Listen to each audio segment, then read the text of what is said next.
नमस्कार मित्रांनो, आपले स्वागत आहे देसाई डायरीच्या चॅनलवर। मी आर्य। कोकणातील साहसी व प्रसिद्ध खेळ म्हणजे दहीहंडी तो आता जवळ आलेला आहे आणि त्याचीच आपण पूर्वतयारी पाहायला आलो आहोत शिरगाव या गावी। चला तर मित्रांनो आता बघूया। चला तर मित्रांनो आता पूर्वतयारी चालू आहे।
नमस्कार, आपलं स्वागत आहे देसाई डायरीच्या चॅनलवर। आपल्या गोविंद पथकाचे नाव कसे? जय शिरगाव सगळ्यांना। आपल्या गोविंदाचं नाव आई सुकाई वरदानी महाकाली गोविंदा, शिरगाव, तालुका चिपळूण, जिल्हा रत्नागिरी। आपल्या गोविंदाचे दहीहंडी साजरा करण्याचे किती वर्ष आहे? आपल्या गोविंदाचे साजरा करण्यात 2009 पासून ते आज 2025 आज आपण 6 थर लावतोय। आज आपला 7वा थराचा प्रयत्न चालू आहे। आम्ही इथून आज गेले 4 वर्ष पुण्यामध्ये जाऊन कोकण गोविंदा म्हणून आम्ही तिकडे प्रयत्न करतोय आणि त्या आम्हाला पुण्यामध्ये भयंकर यश आणि खूप यश येतं आम्हाला, असा आपला गोविंदा प्रयत्न करतो। आणि गेल्या वर्षी आपण किती थर लावलेले? गेल्या वर्षी आपण 6 थर लावले होते। 6 थर। आणि आपल्या या गोविंद आपल्या वरचा सगळ्यात गोविंद कोण आहे? आपला सगळ्यात छोटा गोविंदा हा ऋग्वेद सोलकर म्हणून एक 12 वर्षाचा मुलगा आहे।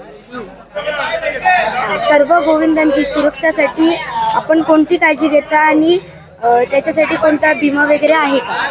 त्यांच्या काळजीचा असा आहे की आपण सराव 1 तारखेपासून सुरू केला। सरावामध्ये त्या लोकांना प्रत्येकाला आपल्या सेफ्टीचा आम्ही वापर करून घेतो। प्रत्येकाच्या डोक्याला हेल्मेट म्हणजे वरच्या गोविंदाच्या, बाकीना सगळ्यांना सेफ्टी बेल्ट, परत आजूबाजूचे आपले कार्यकर्ते बाळ गोविंदाचे सपोर्टला असतात। परत त्यांचं इन्शुरन्स प्रत्येक गोविंदाचं हे दरवर्षीप्रमाणे आपण त्यांना काढतो। आणि आपला गोविंद कोणकोणत्या ठिकाणी जातो? आपला गोविंद हा पुण्यामध्ये जातो। आपण पुण्यामध्ये आपण हे करतो गेले 4 वर्ष। गेले 4 वर्ष। आणि आमच्या देसाई डायरीज करून तुमच्या गोविंद पथकाला हार्दिक शुभेच्छा। धन्यवाद। तुम्हाला पण तुमच्या चॅनलला पण जास्तीत जास्त सबस्क्राइब करा तुमच्या चॅनलला। नमस्कार।